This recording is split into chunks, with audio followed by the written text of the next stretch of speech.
Allí, como en una cátedra, la más alta y admirable, pronunciaste 7 cortas palabras que han iluminado a lo largo de 20 siglos a tu iglesia. Hoy nos congregamos delante de ti, el Maestro Divino, para escucharlas de nuevo, para recibir el mensaje que ellas nos comunican.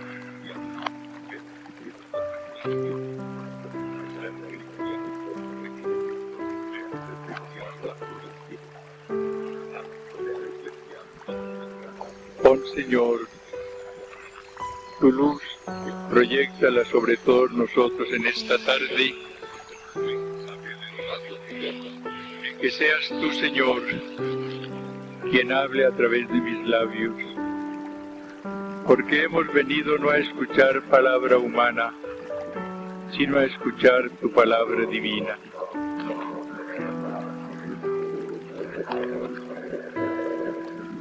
Dos ideas principales encontramos en las 7 palabras que pronuncia el Señor.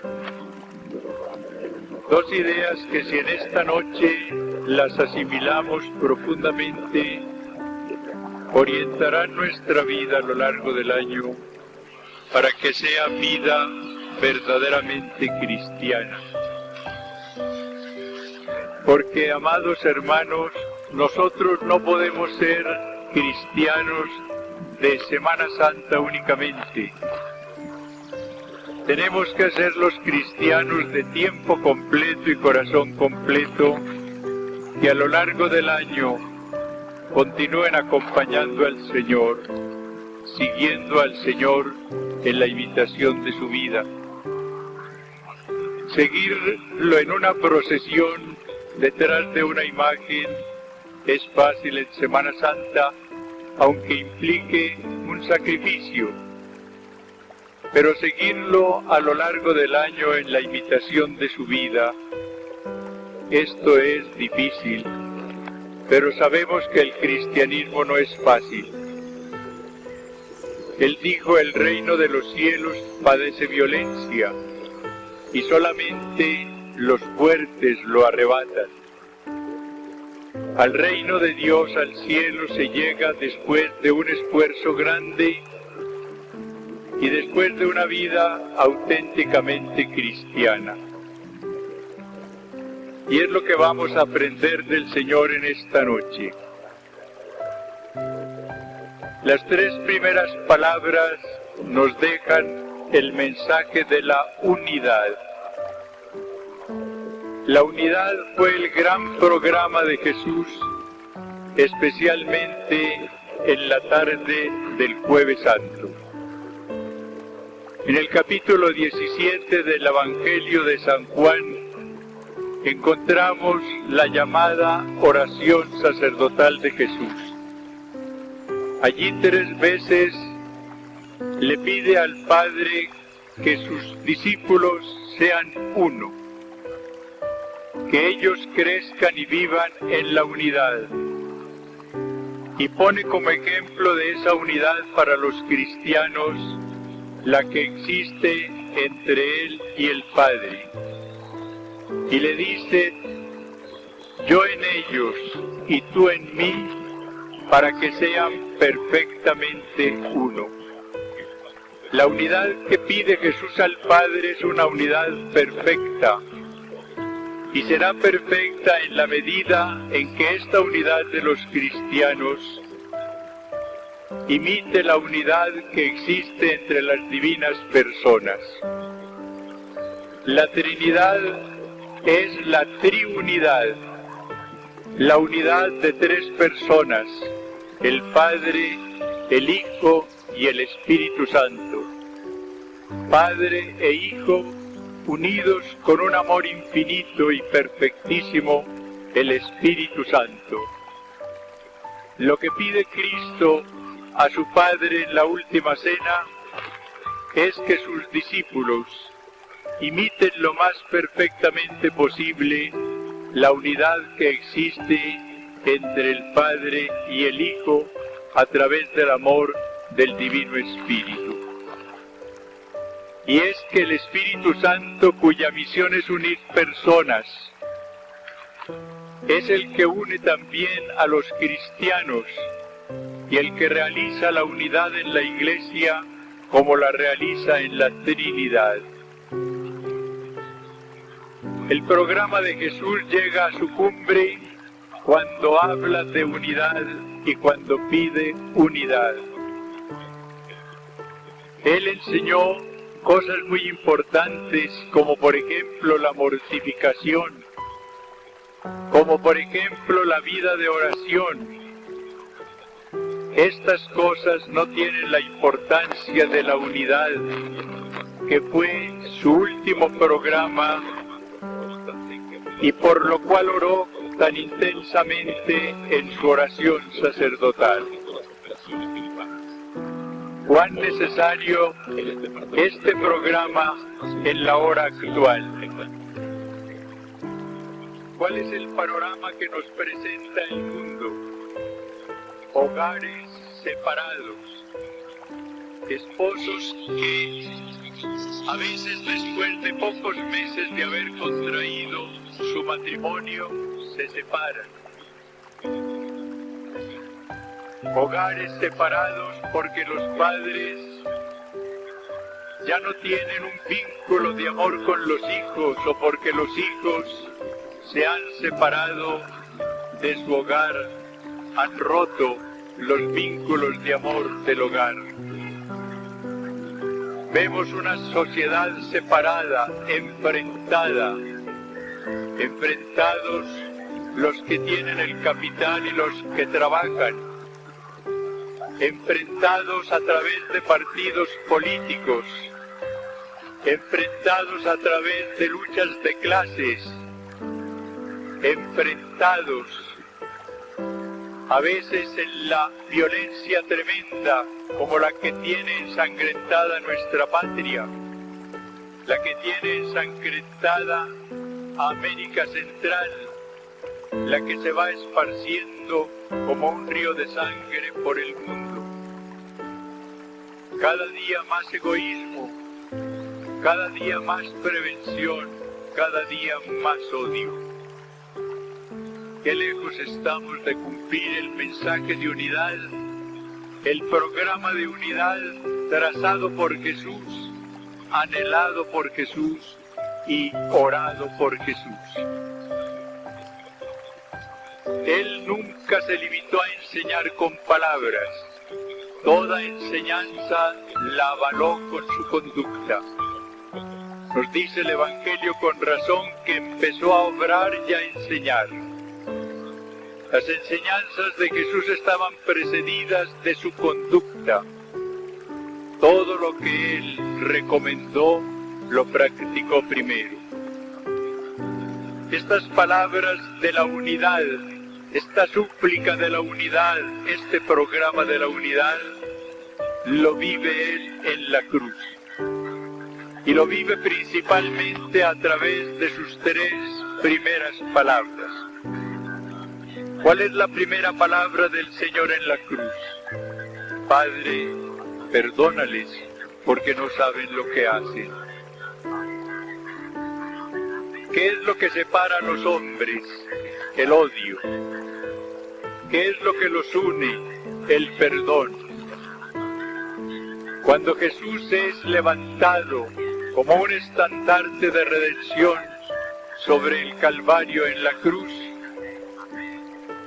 tiene delante de sí a unos hombres que lo odian, a unos hombres que han pedido y han conseguido su sentencia de muerte, a unos verdugos. Ellos están separados de Él, pero Él no está separado de ellos. Ellos no lo aman, pero Él los ama. Y no pide para ellos castigo a su Padre, pide perdón para ellos. Él busca y consigue la unidad con sus mismos verdugos al obtener del Padre Celestial el perdón para ellos. Ahí está la práctica de la unidad. Perdona a quienes se han separado de Él para que puedan formar de nuevo la unidad con Él. Ahí está el primer paso que tenemos que dar si queremos tener la unidad. Si queremos que haya unidad en cada hogar, es necesario que haya perdón entre los esposos.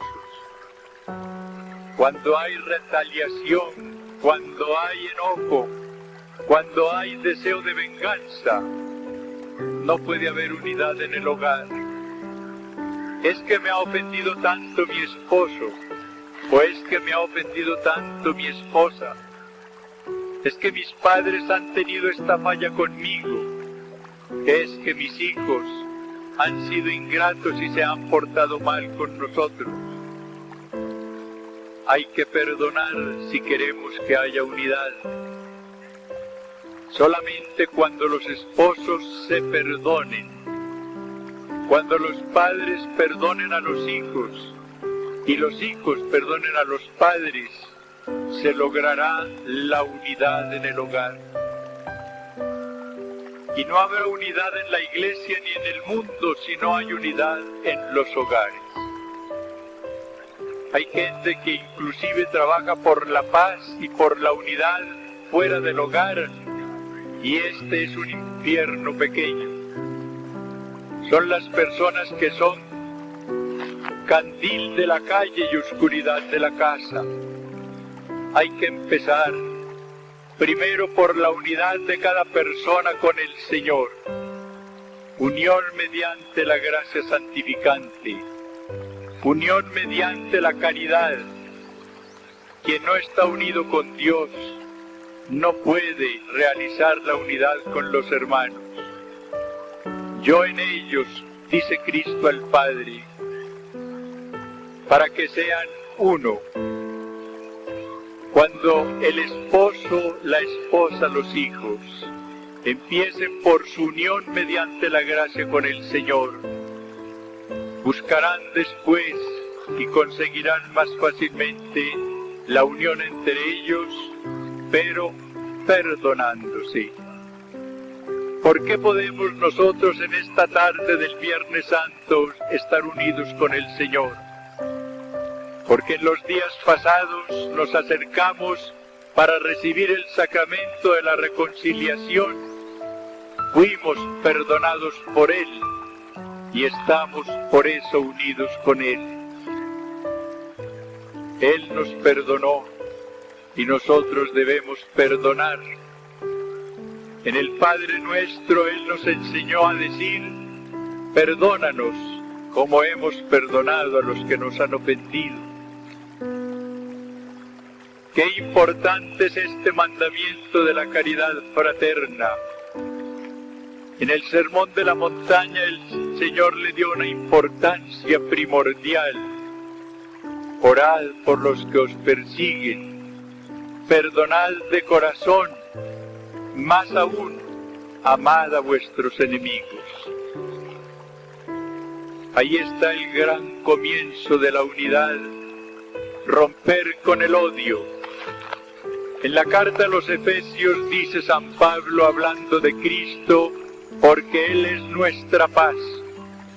Él hizo de los dos pueblos uno, derribando el muro que los separaba.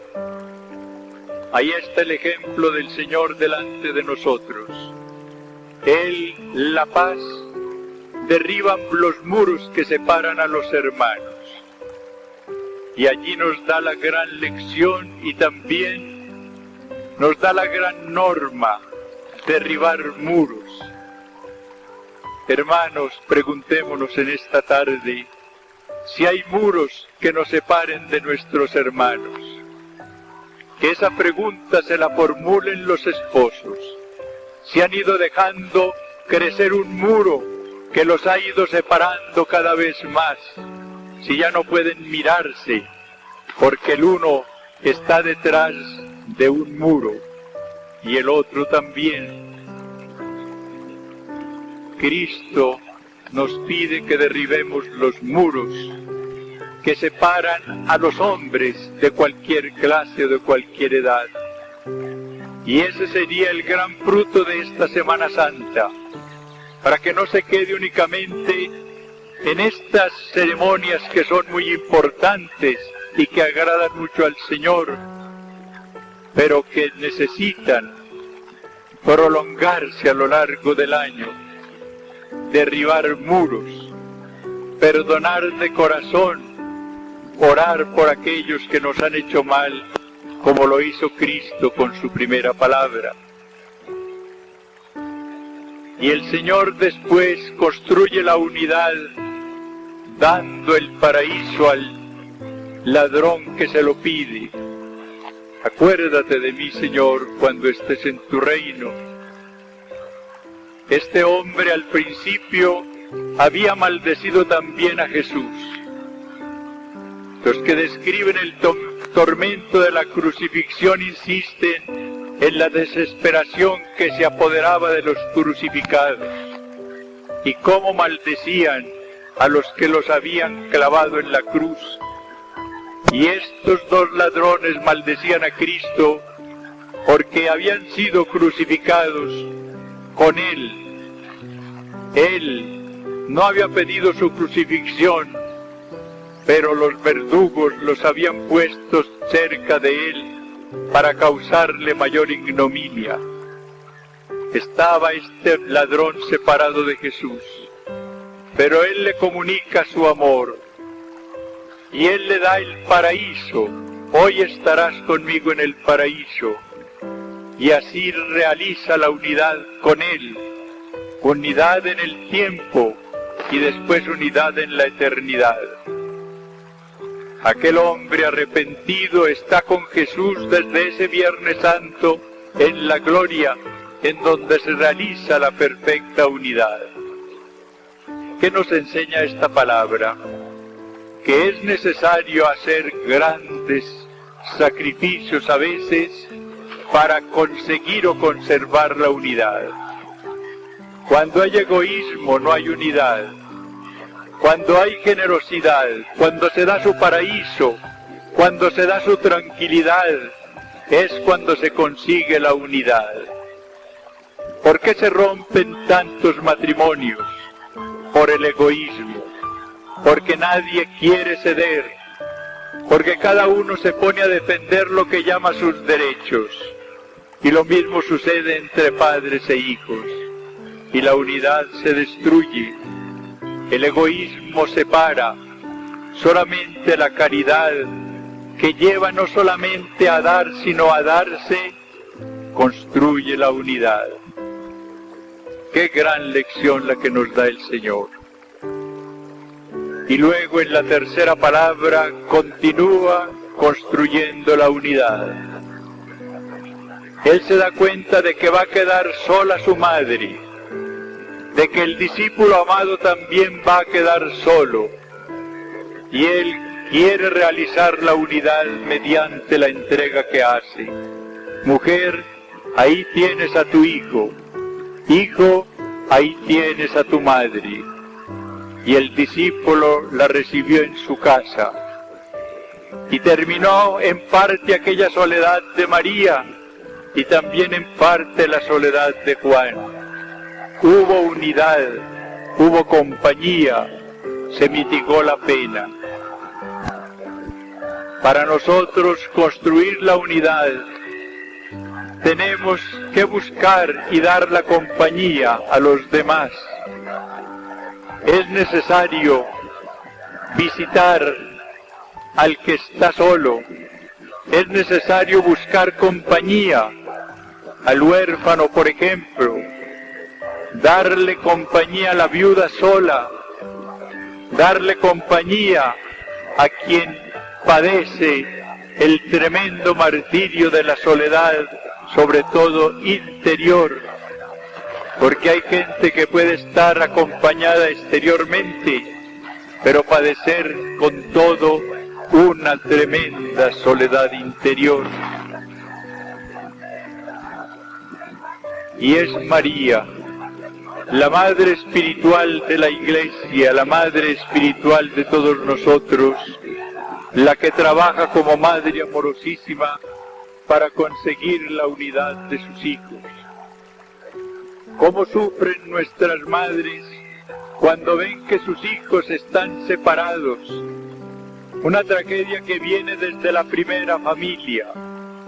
Eva vio cómo sus dos primeros hijos no tenían la unidad, cómo Caín odiaba a su hermano Abel.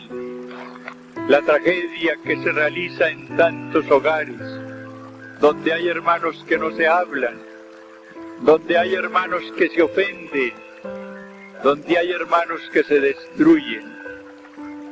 María, la Madre Espiritual, está empeñada en conseguir nuestra unidad, y ella nos ama a todos, y ella nos invita a todos, y ella ora por todos nosotros. La segunda idea, la segunda luz que nos comunican las palabras del Señor, son las de su abandono en la cruz y su abandono en tantas vidas. Si yo les preguntase cuál es para ustedes el mayor de los dolores padecido por Jesús, pues tal vez algunos dirían, su mayor dolor fue la agonía en el huerto, y fue un dolor atroz, más que los corporales. Cuando Jesús entra en el huerto dice, triste está mi alma hasta la muerte. Y empieza, nos dice el evangelista, a experimentar pavor y tedio y profunda tristeza. Los que han padecido la angustia pueden medir en parte lo que fue ese dolor del Señor cuando dice que está triste hasta la muerte. Otros dirían, el dolor principal de Jesús fue la flagelación. Ver cómo y sentir cómo sus carnes eran desgarradas por los azotes. Otros dirían, peor fue el dolor causado por la corona de espinas. Pensemos lo que fue ese tormento para el Señor, cuando no solamente las clavaron en sus sienes, sino que con la caña golpeaban la corona para que el dolor fuese más atroz y padecer también en la cruz ese martirio. Otros dirían, el tormento principal fue cuando sus manos y sus pies fueron clavados en la cruz. Otros dirían, el peor de los dolores fue su sed. Pero sin duda alguna el peor dolor de Jesús fue el que experimentó cuando convertido pecador delante de su Padre, cuando cargado con los pecados de toda la humanidad, fue dejado solo por su Padre. Y es cuando Jesús dice, Dios mío, ¿por qué me has abandonado? Ese fue el momento cumbre de la pasión de Jesús, el momento más horrendo de dolor. ¿Por qué? Porque se sintió totalmente abandonado, inclusive por su Padre. No porque el Padre no lo amase, era su Hijo amado, sino porque ese Hijo amado en ese momento estaba delante de él, cubierto con el pecado del mundo, como cordero que iba a sacrificarse, cargado con todos los pecados de la humanidad. San Pablo dirá, se hizo pecado por nosotros. Ese fue el dolor principal del Señor. Pero ese dolor del Señor fue tan íntimo porque no solamente se vio abandonado por su Padre, sino porque contempló la realidad del abandono suyo en el cuerpo místico a través de todos los tiempos. Él abandonado en los niños que son abandonados por sus padres. Él abandonado en las mujeres que son abandonadas o en los esposos que son abandonados. Él abandonado en aquellos ancianos que son despreciados por todos, que viven rumiando su soledad con la mayor angustia. Él abandonado en los que pierden la fe y lo dejan.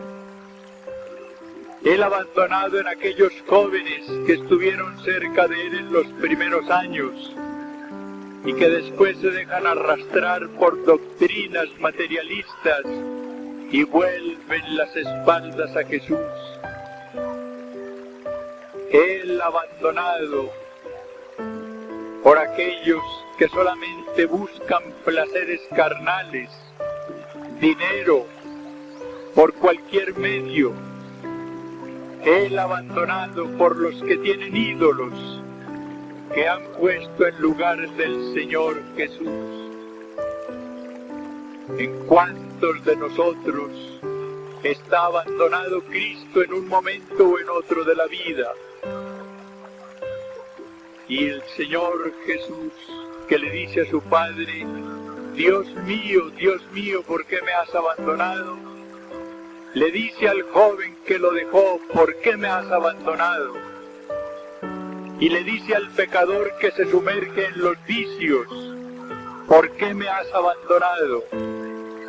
Y le dice al que pierde la fe: ¿por qué me has abandonado? Y le dice al que abandona a su hermano: ¿por qué me abandonaste, mi hermano? ¿Cómo debe interpelarnos en esta tarde del Jueves Santo esta palabra del Señor? Y cómo debemos sentirnos compungidos al oír esta tremenda palabra del Señor: Dios mío, ¿por qué me has abandonado? Él que dijo: tengo sed, nos dice en esta noche: tengo sed de tu amor, tengo sed de tu compañía, tengo sed de tu amistad, tengo sed de tu fidelidad. A nosotros sacerdotes nos dice: tengo sed de tu fidelidad. A la religiosa le dice: tengo sed de tu fidelidad. A los esposos les dice: tengo sed de tu fidelidad. No quiero ser abandonado por ti, sacerdote, ni por ti, religiosa, ni por ti, esposo, ni por ti, joven, por nadie.